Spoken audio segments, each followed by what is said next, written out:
My name is James. I am 36 years old, and I work as a driver, so I am often on business trips. I have a wife, Betty. She is 24, and we have been together for 5 years, and our relationship is good. I miss her a lot when I'm on business trips, so when I come home, I always bring a huge bag of groceries and gifts. That month, I decided to go on vacation, so I made arrangements with my boss, and I rushed home to make Betty happy. But my wife had a better surprise in store for me. To say I was surprised is nothing to say. The fact was that my mother-in-law was seriously ill. I did not get into it much, but tried to support my wife. She was very worried and constantly visited her mother in the hospital. "Hello, love. How are you? How's your mother?" "I'm so tired. I visit my mother every day, and the news gets worse and worse. It turns out she has a uterine myoma, and it could be fatal." "Oh, and are there any pills, or what is the treatment?" "Well, what to do? The tumor will dissolve if mom gives birth. The baby within a month, and if she can't get pregnant, she won't live more than a year. And she should look for a man. We have to help her, no question what we have to buy." "No, I want mom to have a baby with you." "I love Betty madly. We've been married for 5 years." "We've been married for 5 years, and I still can't believe it. I'd do anything for her, but sleeping with my mother-in-law, that's a big statement. I couldn't even imagine such a thing. I don't know how my wife would do something like that. Is she really ready to consider such an option as the right one?" I was stunned. It even sounds like such a bad joke. I had to respond very gently to my wife that such a thing shouldn't happen in principle. Betty started going on about how her mother had worked very hard to get her up on her feet, had taken out a loan to help us buy an apartment, and now supposedly we were just ready to leave her in this predicament. I had no words, my Betty, in all seriousness making me sleep with her mother. She did not hear my words and began to declare that if I did not do it, she would divorce me. What was I supposed to do now? My own wife manipulated me into doing the unthinkable for my mother-in-law. And how do you imagine that? My mother-in-law coming to visit me and my baby? You're just a donor. Don't talk me into it. I'm not going to sleep with her. If mom dies, I'll divorce you because it'll be your fault. Well, I don't know why it can't be done normally. Just hand in this stuff and have the doctors there already do it themselves. Jason, do you have any idea how much it would cost? We don't have the extra money to do it. We don't have the time either. It's a quick and free solution. Don't worry, everything will be fine. I'm really counting on you. Okay, just once, and then we'll never bring it up again. Okay? Okay? Betty was desperate, worried about her mother. I understand her. I'm her husband. I'm close to her. If I'm not there to support her, then who will support her? Betty told me that her mother was being discharged and that she would have to stay with us for a while. I had to agree, though of course I didn't want to. My mother-in-law came to our house, and my wife didn't wait a day to vacate the room and send me to keep my promise to her. Betty herself had gone to spend the night at a friend's house. I was so embarrassed I didn't know where to put myself. I regretted agreeing to this 1,000 times. It's morally hard to sleep with my wife's mother, but my mother-in-law was easy and relaxed, and I hardly had to do anything. That's how it worked out. We slept together. The next morning, I remembered with shame the night before with my mother-in-law. I couldn't lift my eyes to my wife. I was ashamed and embarrassed that I had done it after all. My wife, on the other hand, acted uninhibited, made breakfast, and talked nicely with her mother. I couldn't even eat my breakfast. How embarrassed I was. I'll stay home tonight and stay in the bedroom, while you guys are in the living room. I don't understand. We agreed once, didn't we? And if it didn't work out, to be sure. Also, the tumor is growing. We need to make the most of the time. I received an unexpected proposal, even though we had agreed with Betty that it would only be one time. She still wouldn't give up and started pushing me again. Betty's mother was long divorced. She had no man, and my mother-in-law was adamant. And my mother-in-law was adamant that she didn't. She didn't want to meet anyone on the side. I always thought that my wife was the most important woman in the world. Things had always gone well with Betty. The only thing I didn't like was my wife's unwillingness to have a baby with me. Betty had recently taken a job as head bookkeeper, and she didn't want to go on maternity leave, and I really love and want to raise my children. Also, the age difference played a bit of a role in my wife's reluctance to prioritize her children over her career. Bethy said she wouldn't agree to have a child until 6 years later. It frustrated me, but I can't force her to have a baby. Otherwise, we are doing great. We hardly ever fight. We always find a way out of conflicts and hassles between us. But since that night with her mother, I began to catch myself thinking about my mother-in-law more than my wife. I began to wait until I got home from work to see my mother-in-law, not my wife. My attitude toward her changed. I blamed myself for these thoughts, but I couldn't help myself. One evening, Betty sent me into the living room again to have privacy with my mother-in-law for her treatment, and here my mother-in-law surprised me with the happy news on one side and the sad news on the other. "I'm pregnant. That's it. You cannot come to me anymore. Go to Betty." "How pregnant? Already?" "Yes. Why are you so surprised?" "I don't know. It would happen so soon." "That's it. Be happy now. You won't have to put up with me." "You don't have to tell Betty yet. It's just that there's a thing, I like you, and I don't know how to deal with it." "Okay, I won't tell Betty. Now, my mother-in-law is pregnant with my baby. And I don't understand. I should be happy that she's not going to die, and I'm honestly very happy about that. But it means that nothing else between us anymore. I love Betty, but I treat her like a sweet little girl and my mother-in-law, as if we have something in common, as if we have one soul in common. On the one hand, I don't want to divorce my wife, but on the other hand, I don't know how to live with her anymore. Betty loves me, and I can't just take her and betray her like that. I'm so ashamed of what happened. I don't know why I ever agreed to this. I'm the one who ruined my marriage to my wife. Although if you look on the bright side, Betty was the one who pushed me to do it. She gave her own consent to sleep with her mother, and in fact, she should have expected the possibility of such a set of circumstances. Oh, this is all incomprehensible and complicated for me. So I decided to stay with Betty and not tell her anything about my chilled feelings for her. At night, I couldn't sleep, so I went out to the kitchen and sent a message to my mother-in-law to summon her on a secret date, being in the same apartment as my wife. I never dared to tell Betty about my secret feelings for my mother-in-law, so I had to see my mother-in-law secretly at night. All sitting around waiting for the door to creak open so I could meet you. Hurry up and come in, or my wife might get suspicious.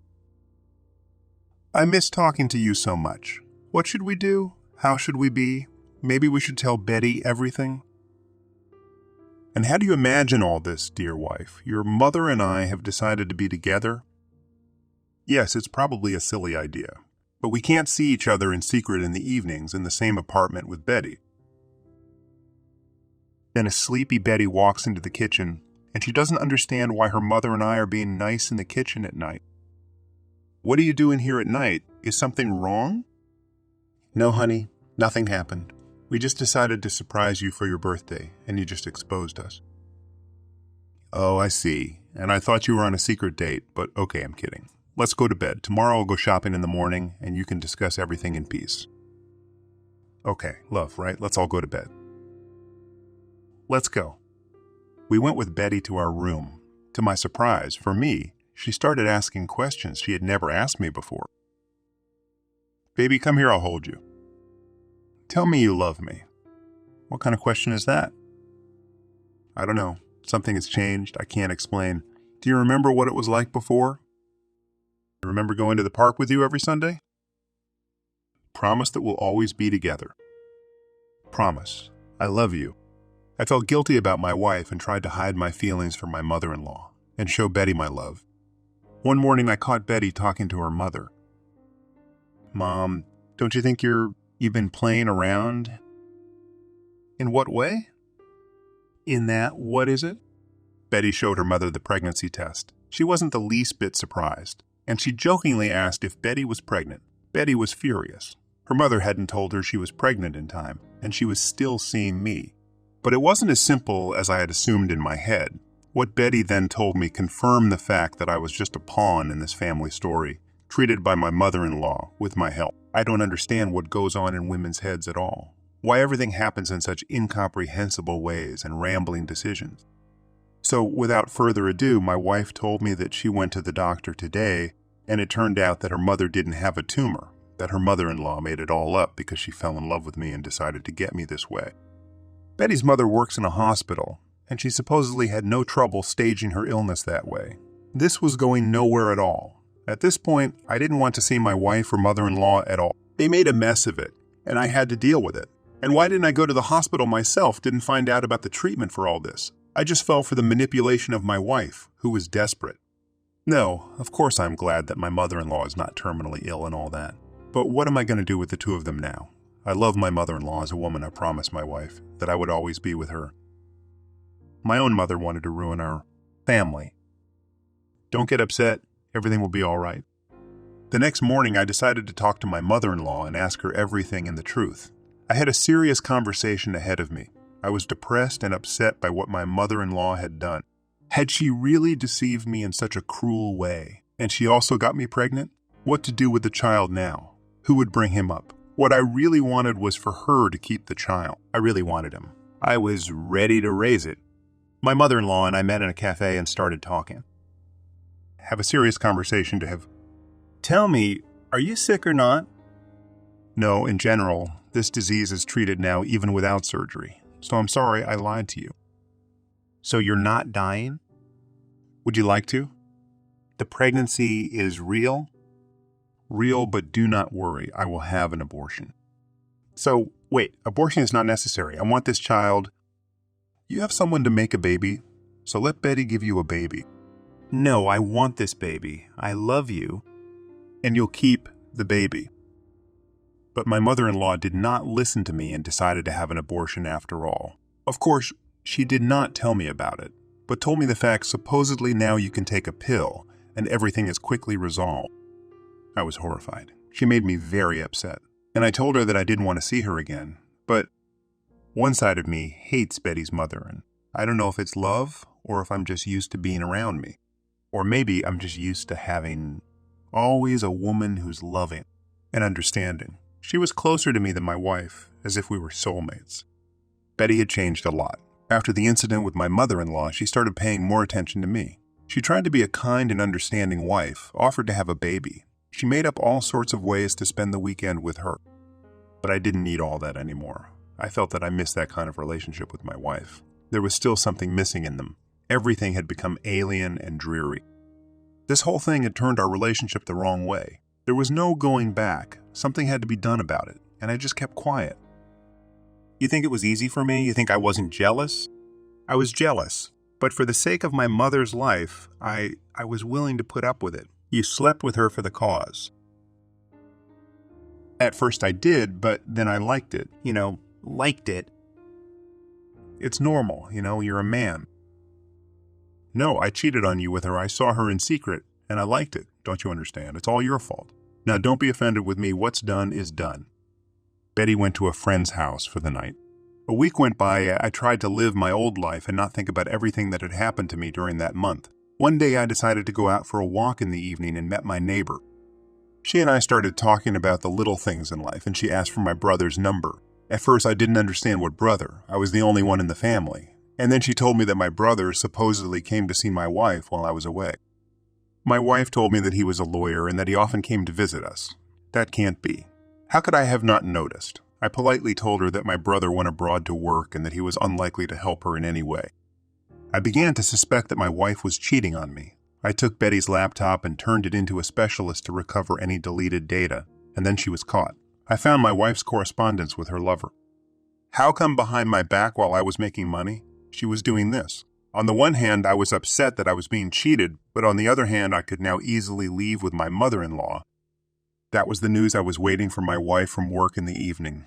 I really wanted to look into her eyes. What she would answer me, how she would get out of it. I was excited, and yes, I was excited about this conversation.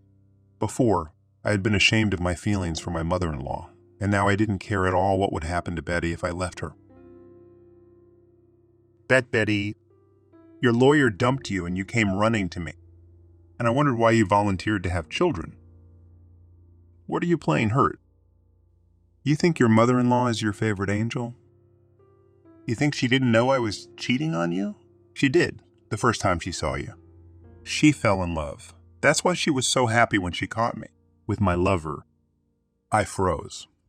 I stood still and watched as my sweet Betty fell before my eyes. I didn't have an ounce of feeling for her. For a moment, I felt like I had been living with the wrong person all these years. How could anyone be so duplicitous? Betty went on to tell me that she had made a deal with her mother that she would make sure my mother-in-law slept with me, and that in turn, she would keep quiet about Betty's cheating. And they made up this sick story for me together. I was being used. I don't know how many times they played with me like a toy. It was still hard for me to realize what had happened to me in those days in the same apartment with my wife and mother-in-law. It was just some kind of dream or fairy tale, and a very unfortunate one at that. I moved out of my wife's place and decided to be alone. Then I met my mother-in-law with the stroller. A year later, I realized the baby was mine, and I went over to confirm it. She did. She kept the baby and wouldn't admit it to me because she was ashamed of everything that had happened. I was able to forgive her, and we are raising our son together. I divorced Betty and I don't see her anymore, and she doesn't talk to her mother either.